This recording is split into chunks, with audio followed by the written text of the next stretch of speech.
शिवम, अभी मैं आपको समझा दूंगी लास्ट में कि आपको क्या करना है। बेसिकली क्या है ना कि अगर क्वेश्चन आए why was Ayodhya a controversial site, Ayodhya disputed site was controversial, तो आपको पूरा हिस्ट्री लिखना पड़ जाएगा। इसलिए कह रहे हैं आपको पूरा आना चाहिए।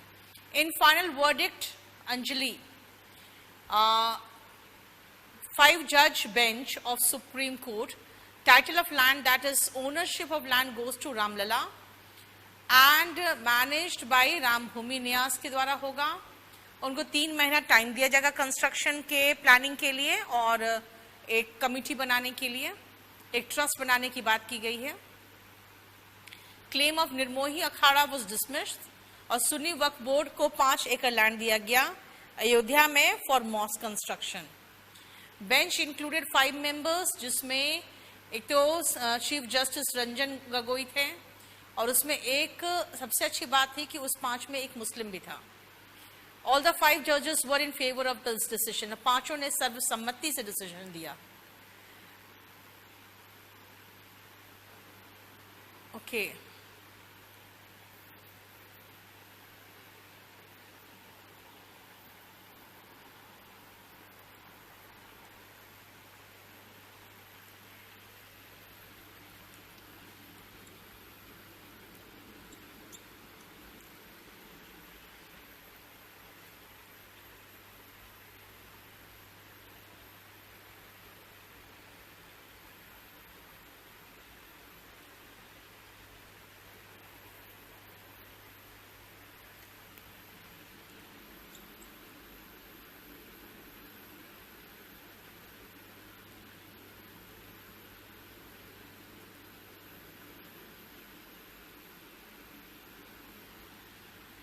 यहाँ पे एक थोड़ा सा ऐड कर लेना।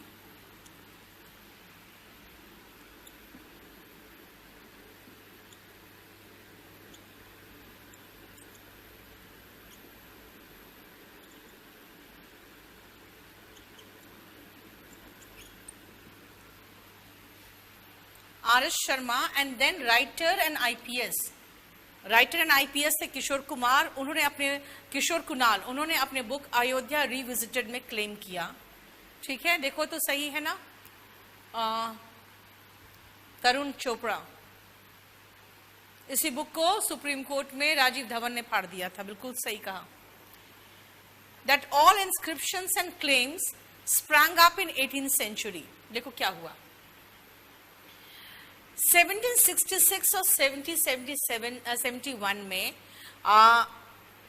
जब वो विजिट किए, नाम उधर मैंने दे दिया था आपको, तो रामकोट फोर्ट्रेस कहा उन्होंने था। उन्होंने कहा वहां एक हाउस है, एक कासल था जहां पे राम का जन्म हुआ और उसको या तो बाबर ने या तो औरंगजेब ने डिस्ट्रॉय किया और एक वहां पे मस्जिद बनाया गया। लेकिन अभी भी हिंदू वहां पे एक सिर्फ मिट्टी का प्लेटफॉर्म रह गया है और उसी पर वो लोग आके वर्शिप करते हैं। और बहुत सारे सब्सिक्वेंट उसके बाद भी कई सोर्सेस ने ये क्लेम किया कि मॉस्क बनाया गया था, एक टेम्पल या फिर शायद एक कासल था जिसको डिस्ट्रॉय करके। तो कहा गया, देखो बात क्या है ना, कुछ लोग ये समझते नहीं हैं कि भाई कासल तब होगा जब रामचंद्र पैदा हुए थे।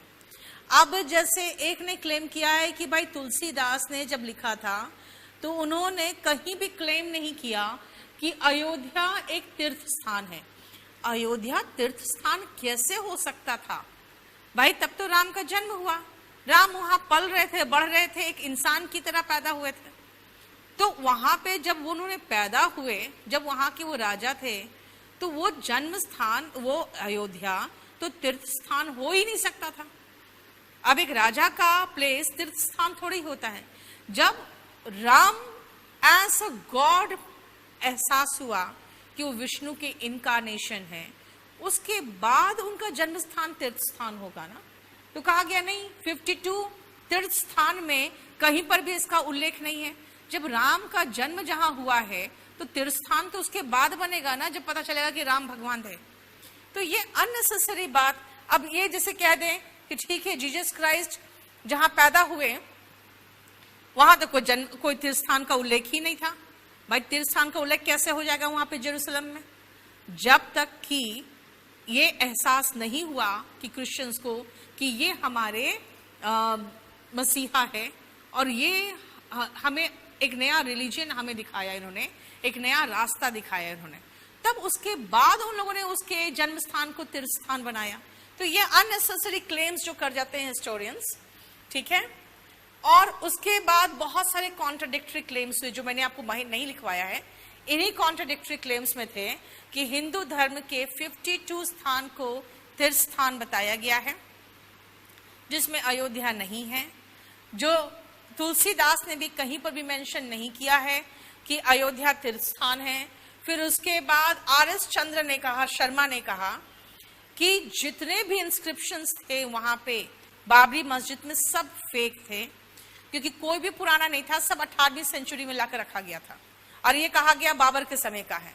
किशोर कुणाल ने अपने बुक जो अयोध्या रिविजिटेड में कहा कि ये सब कुछ 18th सेंचुरी में ही स्प्रिंग अप हुआ है और ये सब फेक है, क्योंकि एंशियंट इंडिया में कोई भी अयोध्या को पिलग्रिमेज के रूप में नहीं देखा जा रहा है।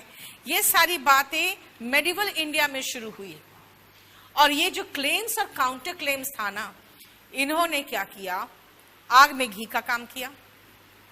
भाई अगर हो जाता कि हाँ हिंदुओं का है, तो बाद में जब मुस्लिम शासन वगैरह खत्म हो गया, ब्रिटिश रूल आ गया, फिर उसके बाद इंडिया एक सेकुलर कंट्री बन गया, तो मुस्लिम्स अपना दावा छोड़ देते। लेकिन ये हिस्टोरियंस जो आके बार बार क्लेम एंड काउंटर क्लेम करते रहे ना कि नहीं नहीं ये सब फेक है, फिर आते नहीं ये सही है, इसके कारण क्या हुआ, ना हिंदू दावा छोड़े ना मुसलमान दावा छोड़े इस लैंड पे, ठीक है। आयुष,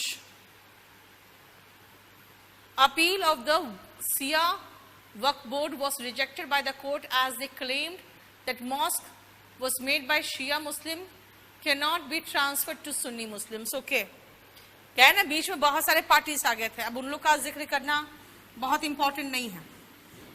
हम सिर्फ ये साइड डिस्प्यूटेड क्यों है और उसके बाद हम सीधा केस में आ जाएंगे।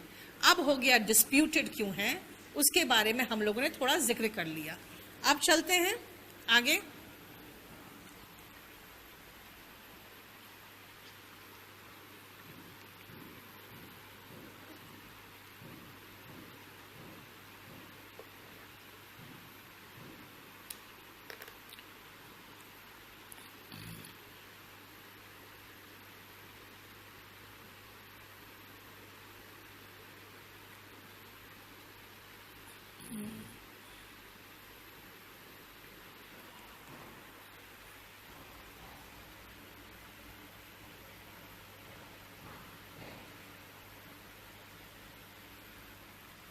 आप पैराग्राफ चेंज कर देना, जहां पे भी आपका आइडिया चेंज होता है ना वहां पैराग्राफ चेंज होता है, याद रखना।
देखो किस तरह से आगे बढ़ना है, कम ही कर देना, लेकिन कम से कम उसको आपको डिटेल देना पड़ेगा, कहां से कहां बढ़ते चले गए।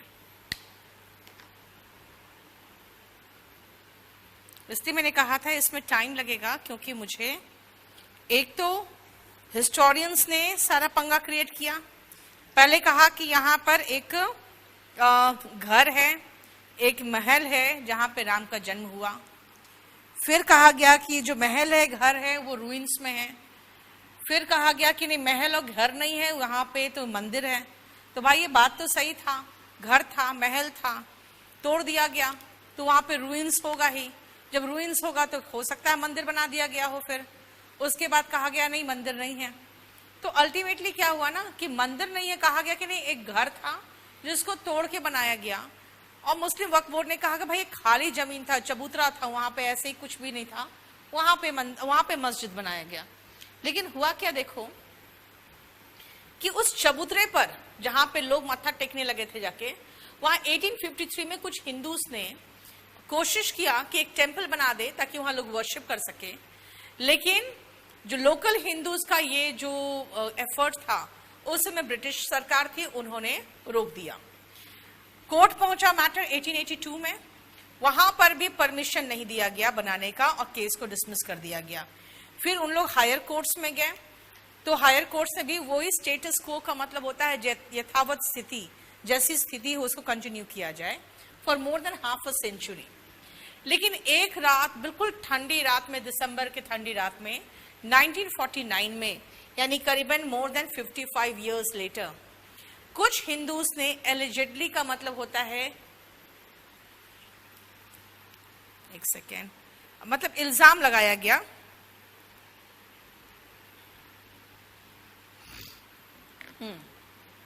इल्जाम लगाया गया कि कुछ हिंदूस ने राम और सीता के जो मूर्तियां हैं वहां पे मस्जिद में रख दी। कुछ ने कहा कि अपने आप प्रकट हुए हैं। अब जब हिंदूस ने सुना कि अपने आप प्रकट हुए हैं, ये खबर बिल्कुल जंगल की आग की तरह फैल गई और हजारों की संख्या में हिंदूस वहां पहुंचने लगे पूजा करने के लिए। अब इतने हजारों की संख्या में जब पहुंचने लगे हिंदूस, तो सरकार के हाथ पैर खुल गए और तब तक हमें इंडिपेंडेंस ऑलरेडी मिल चुका था। तो 1947 के बाद क्या हुआ कि इसको मार्क किया गया कि भाई ये डिस्प्यूटेड साइट है, क्योंकि अगर यहाँ पे कंट्रोल नहीं हो सकता मैटर, इसलिए इसको डिस्प्यूटेड साइट घोषित करके उन्होंने गेट्स को लॉक कर दिया।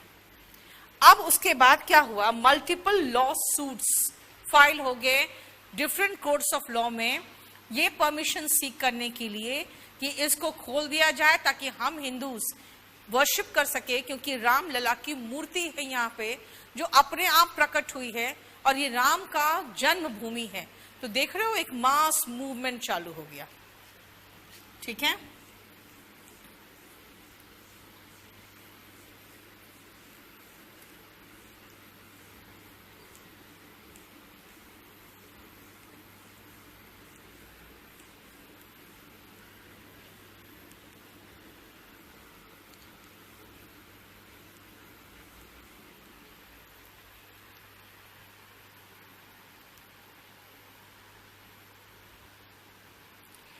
if question comes like how communal harmony can be maintained in the wake of Ayodhya verdict, उसका देखो मैं आपको तरुण थोड़ा सा लास्ट में लिखवा दूंगी कि किस तरह से कम्युनल हार्मनी को मेंटेन किया जा सकता है और सरकार कोशिश कर रही है।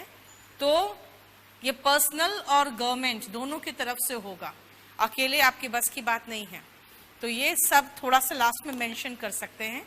आपने एक और एस्पेक्ट ऐड कर दिया तरुण, तो फिर ऐसे थोड़ा और बढ़ जाएगा, जान लो।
बहुत सारे हिंदू ग्रुप्स लाइक विश्व हिंदू परिषद और पॉलिटिकल लीडर्स इस इश्यू को उठाने में, आगे लाने में, फोर मतलब होता है आगे लाने में सक्सेसफुल रहे और डिमांड बढ़ता गया। जो टेम्पल का डिमांड था वो बढ़ता गया।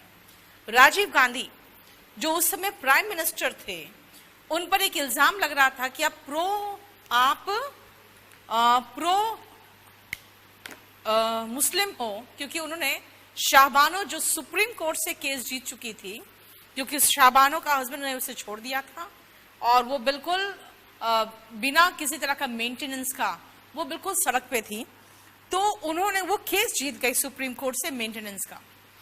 और उसे कहा गया कि नहीं भाई, हिंदू मुस्लिम पर्सनल लॉ के अकॉर्डिंग जो है बस उसके अकॉर्डिंग ही चला जाएगा, ना कि सुप्रीम कोर्ट के रूलिंग के अकॉर्डिंग। इसके कारण क्या हुआ, सारे मुस्लिम्स इकट्ठे हो गए और prime minister Rajiv Gandhi pressure में आके उन्होंने अध्यादेश लाके जो सुप्रीम कोर्ट का ऑर्डर था ना उसको पलट दिया। अब उन्हें लगा कि लोग उसे तो प्रो मुस्लिम कह रहे हैं, तो चलो हिंदू को भी खुश कर दें। उन्होंने क्या किया, जो ताला लगा हुआ था वो डिस्प्यूटेड साइट में उनको खुलवा दिया और कहा कि हिंदू भी पूजा कर सकते हैं। अब क्या हुआ, उसके बाद हम लोग सीधा चलते हैं 6 दिसंबर में, क्योंकि ये मास मूवमेंट तो चल ही रहा था कि कार सेवक आएंगे, वहां अपनी सेवा देंगे, वहां पे कुछ लीडर्स आएंगे, वहां हमारी सभाएं होंगी और हमारे डिमांड्स होंगे, तो बातें ही हो ही रही थी। तब तक क्या हुआ, 6 दिसंबर 1992 को कुछ कार सेवक्स वहां पे भारी संख्या में इकट्ठा होना शुरू हुए। कुछ नहीं, भारी संख्या में, करीबन 1.5 लाख कार सेवक पहुंच गए थे वहां पे और उन्होंने कुछ ही घंटों में डिमोलिश कर दिया बाबरी मस्जिद को। ठीक है, जो विश्व हिंदू परिषद और बीजेपी के प्रोमिनेंट लीडर्स थे, जैसे विनय कटियार हो, उमा भारती हो, लाल कृष्ण अडवाणी हो, ये इन्होंने क्राउड को एड्रेस किया और कुछ ही देर में, एक सेकेंड रुकना,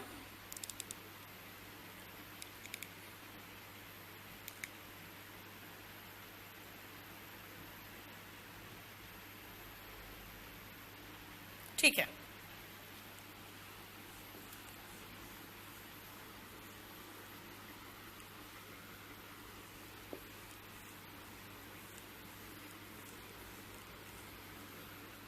उन्होंने एड्रेस किया क्राउड को, स्पीच दिया, फिर क्या हुआ,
बस अभी इतना ही रहने दो, क्योंकि ये अभी मुझे टाइम लग जाएगा और इसके बाद भी मेरा क्लास होता है, ठीक है।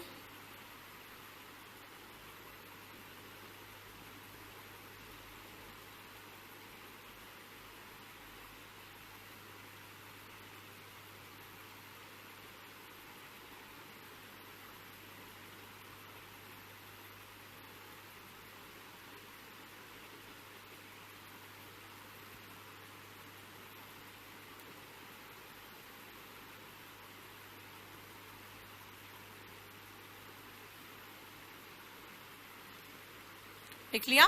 चलो,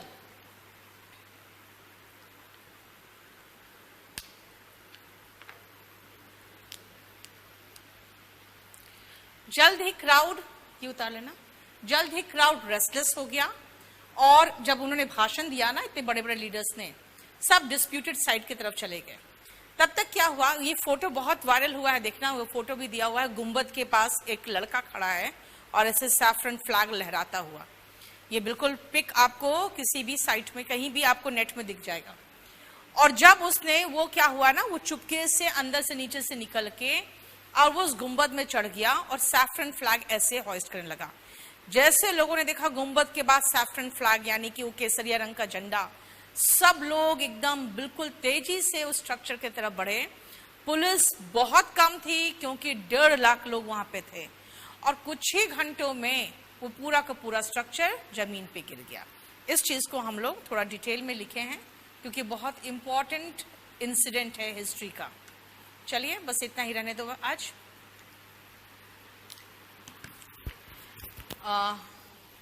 वर्ड काउंट्स, अच्छा एमटीएस का, चलो विशाल नेक्स्ट क्लास में मैं पहले थोड़ा एमटीएस के बारे में बता दूंगी, उसके बाद आगे बढ़ूंगी। और सारा हमारा देख लो क्योंकि मैं सारे करंट पे नोट्स सबको बना के लिखवा के दे रही हूं मैं, ठीक है। How to join descriptive group, देखो डिस्क्रिप्टिव ग्रुप ज्वाइन करने के लिए वो डिस्कशन ग्रुप का उसमें लिंक भेज दो ना।